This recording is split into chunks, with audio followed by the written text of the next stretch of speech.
Bonjour, bonjour à tous encore. Merci Seigneur encore pour ta parole. Merci encore de faire ce que tu veux en ce moment.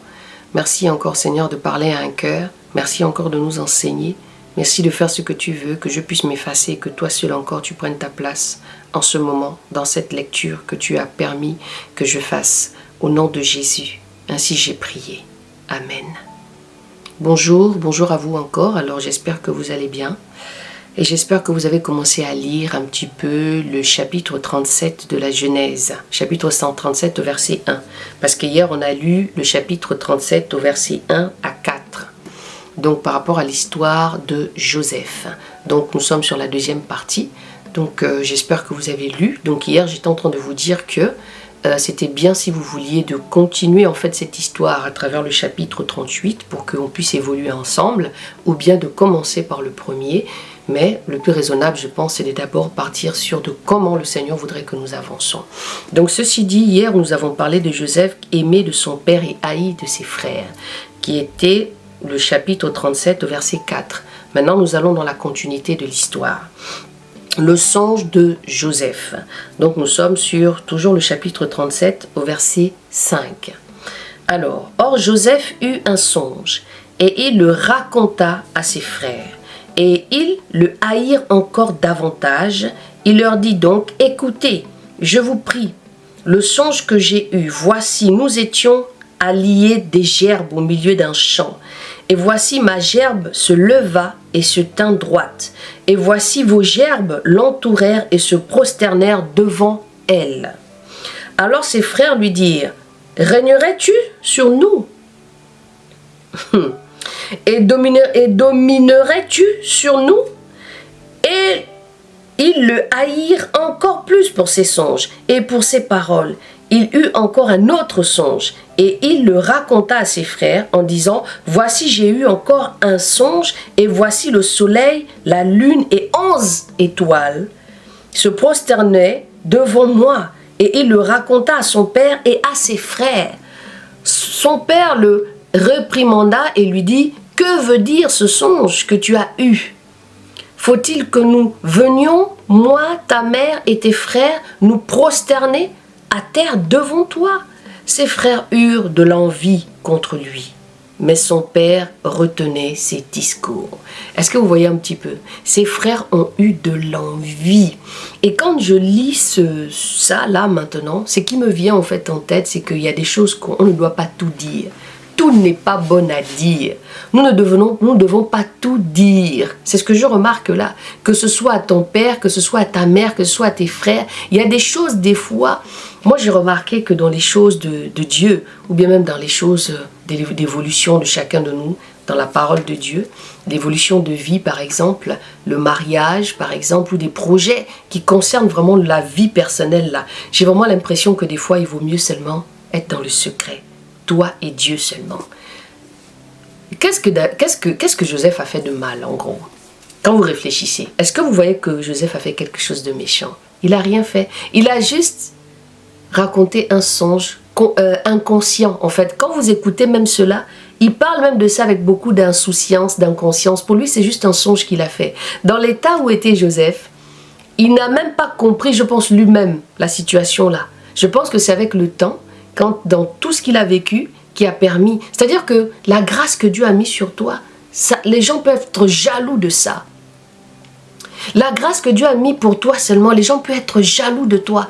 Des fois, les gens qui ont la grâce de Dieu, tu vas remarquer, les gens leur détestent. Ils sont détestés depuis leur enfance. Des fois, ils vont être détestés par la mère, détestés par des tantes, détestés par les membres de la famille. Lui-même, il ne sait même pas pourquoi.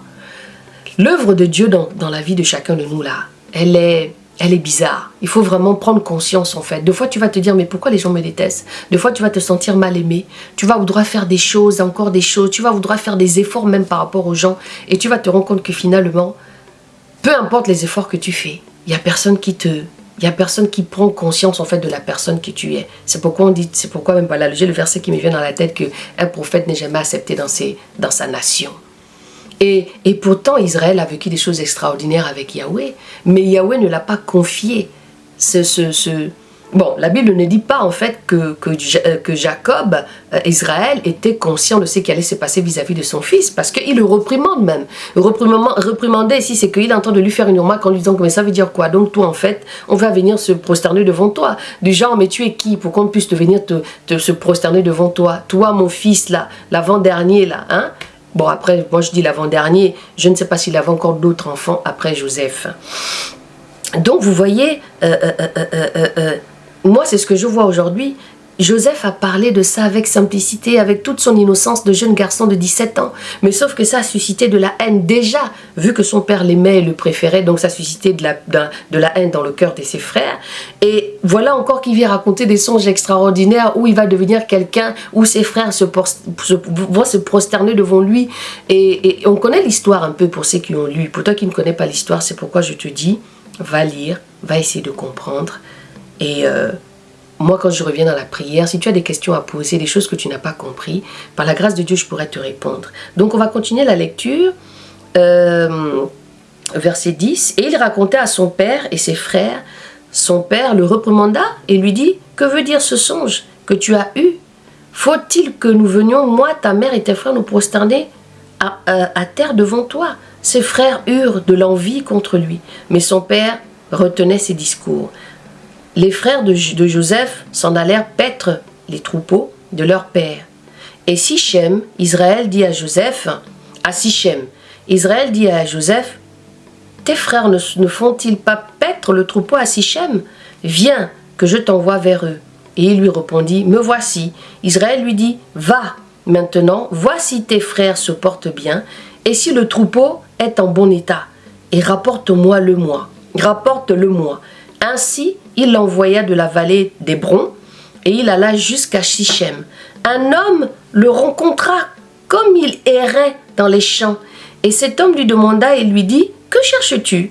Joseph répondit, je cherche mes frères, je te prie, dis-moi où ils font paître leurs troupeaux. Et l'homme dit, ils sont partis d'ici, et j'ai entendu qu'ils disaient, allons à Dothan. Joseph alla après ses frères et les trouva à Dothan. Et quand on lit bien cette histoire, c'est la dernière fois que Israël va voir son fils. C'est la dernière fois qu'Israël va voir son fils. C'est la dernière fois que Israël va voir son fils Joseph. Et Joseph, c'est la dernière fois qu'il va voir son père.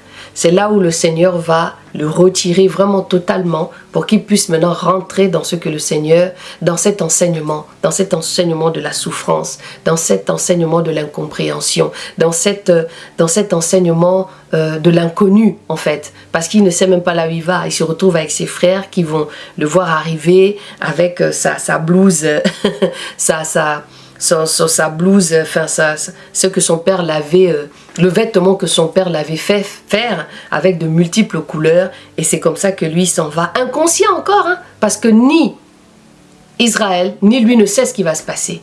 Vous voyez un petit peu comment le Seigneur fait les choses. Donc moi, j'ai vraiment envie de vous faire comprendre que dans ce que le Seigneur est en train de nous enseigner, que tout n'est pas bon à dire en fait. Et je vois hein, ici et là, hein, quand quelqu'un a une grâce dans sa vie, quand quelqu'un a, non seulement Satan vient combattre l'œuvre de Dieu dans la vie de cet homme ou de cette femme, qu'il faut vraiment prendre conscience, quoi. C'est-à-dire que tout n'est pas à dire, tout n'est pas à parler. Des fois, il faut juste se taire, rester auprès du Seigneur, demander au Seigneur de l'aide, de la patience, la force de pouvoir avancer dans ce que Dieu met pour chacun. Hein? Donc, encore une fois, je vous laisse dans cette méditation. Et écoutez, n'hésitez pas de partager.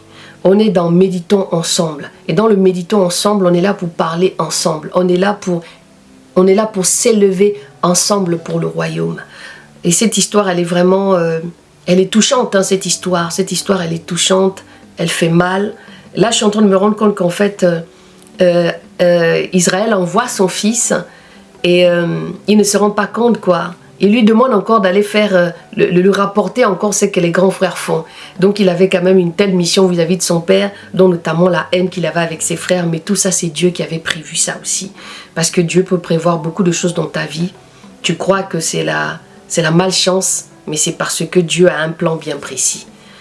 Donc nous allons voir un petit peu aussi tout cet enseignement. Comment Joseph, parce que beaucoup d'entre nous ici veulent rentrer dans l'œuvre de Dieu, dans la précipitation. Ils ne veulent pas se laisser marteler.